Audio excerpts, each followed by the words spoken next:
नमस्कार दीपा स्टार्लिंग चैनेले आपनादेर सबाइके स्वागत। आज के आमी बानाबो झिंगे पोस्त बाँकुड़ा पुरुलियार स्टाइले। पोस्त रान्ना एक एक जायगाय एक एक रकम भावे करा हय। एई सब जायगार पोस्त रान्नार पद्धति एकटू आलादा। देखे नेওয়া যাক झिंगे पोस्त बानानोर भिडियोटा। झिंगे पोस्तर এই রেসিপিটা বানাবার জন্য আমি এখানে 450 গ্রাম ঝিঙে টুকরো টুকরো করে রেখেছি আর দুটো মিডিয়াম সাইজের আলু লম্বা লম্বা করে কেটে রেখেছি। পোস্তটা পেস্ট করে নেব, সেই জন্য মিক্সার জারের মধ্যে নেব 5 টেবিল চামচ পোস্ত। পোস্তটা আপনারা আপনাদের পছন্দ মতো কম বেশি করে নিতে পারেন। দেব 4টে কাঁচা লঙ্কা, একটু জল দিয়ে পেস্টটা বানিয়ে নেব। কড়াইয়ের মধ্যে দেব সরষের তেল। এই রেসিপিটা সরষের তেলেই ভালো হয়। তেলটা গরম হয়ে গেলে দেব 1 ছোট চামচ 5 ফোড়ন। অনেকেই পোস্ততে কালো জিরে ফোড়ন দেন, আমি পেঁয়াজ দেব বলে 5 ফোড়ন দিলাম।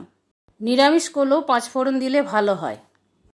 ফোড়ন ফুটতে শুরু করেছে, ফোড়নটা হয়ে গেছে। এখন এর মধ্যে দেব পেঁয়াজ কুচোনো। আমি একটা বড় সাইজের পেঁয়াজ কুচিয়ে রেখেছিলাম। পেঁয়াজগুলো আমি লাল লাল করে ভেজে নেব। পেঁয়াজগুলো লাল লাল করে ভাজা হয়ে গেছে। এর মধ্যে লম্বা লম্বা করে কেটে রাখা আলুগুলো দিয়ে দেব। আমি লম্বা লম্বা করে কেটে নিয়েছি যাতে আলুগুলো চট করে সেদ্ধ হয়। ঝিঙে তাড়াতাড়ি সেদ্ধ হয়ে যায়, আলু সেদ্ধ হতে বেশি সময় লাগে। সেই জন্য আলুগুলো আগে কিছুটা ভেজে নেব। ভাজতে ভাজতে আলু কিছুটা সেদ্ধ হয়ে যাবে। আপনারা আলুটা আগে ভাপিয়েও নিতে পারেন। আলুটা কিছুটা ভেজে নিলাম। এবারে এর মধ্যে আমি ঝিঙে টুকরোগুলো দিয়ে দেব। ঝিঙেটা দেওয়ার পর ভেজে নেব। এই সময় আমি নুন দেব না। নুন দিলে ঝিঙে থেকে প্রচুর পরিমাণে জল বেরিয়ে যাবে, ঝিঙেটা ভালো মতো ভাজা হবে না। আর ঝিঙে ভাজা ভালো না হলে তরকারির স্বাদও ভালো হয় না। এমনিতেই ঝিঙে থেকে প্রচুর পরিমাণে জল বেরোয়। ঝিঙে থেকে জল বেরোতে শুরু হয়েছে, যাতে আরও ভালো ভাজা হয় সেই জন্য ঢাকা দিয়ে দেব।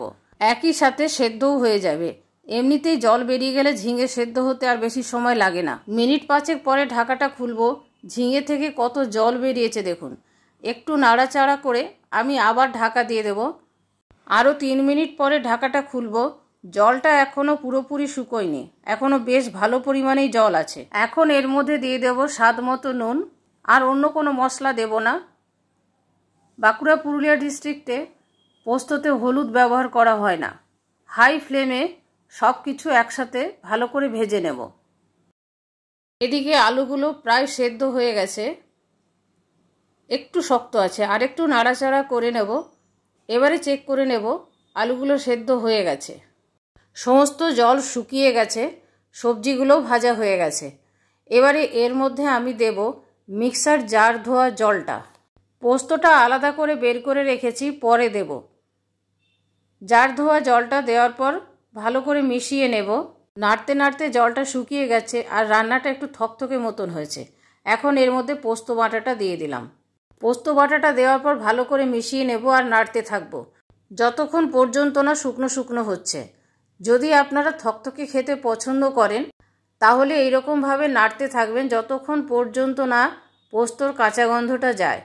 পোস্তর কাঁচা গন্ধ চলে গেলেই রেডি হয়ে যাবে পোস্ত। অনেকে রান্না হয়ে গেলে নামাবার সময় কাঁচা সর্ষের তেল ব্যবহার করেন। যদি কাঁচা সর্ষের তেলের গন্ধটা পছন্দ না করেন তাহলে দেবেন না। আমি কাঁচা সর্ষের তেল দেব না, কারণ আমার বাড়িতে কাঁচা সর্ষের তেলের গন্ধটা পছন্দ করে না সবাই। আর পোস্ত বাটাটা দেওয়ার পর এইরকমভাবে সমানে নেড়ে যেতে হবে। যদি না নাড়া হয় পোস্তটা এরকম থাকবে না, ছাড়া ছাড়া হয়ে যাবে।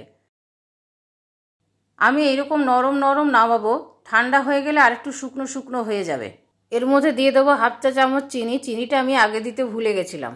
তবে বাঁকুড়া পুরুলিয়া ডিস্ট্রিক্টে সবজিতে মিষ্টি দেওয়া হয় না, কারণ ওখানকার লাল মাটিতে সবজির একটা আলাদা মিষ্টতা থাকে। আমার ঝিঙে আলু পোস্ত রান্না কমপ্লিট। এখন আমি গ্যাসের ফ্লেম অফ করে সার্ভিং প্লেটে তুলে নেব। বাঙালিদের গ্রীষ্মকালের দুপুরে বিউলির ডাল আর পোস্ত যদি থাকে আর কিছু লাগে না। আমার এই ঝিঙে পোস্ত বানানোর ভিডিওটা আপনাদের কেমন লাগলো কমেন্ট করে কমেন্ট বক্সে জানাবেন। ভালো লাগলে প্লিজ একটা লাইক করে দেবেন, শেয়ার করবেন আর সাবস্ক্রাইব করে বেল আইকনটা টিপে দেবেন পরবর্তী নোটিফিকেশনের জন্য।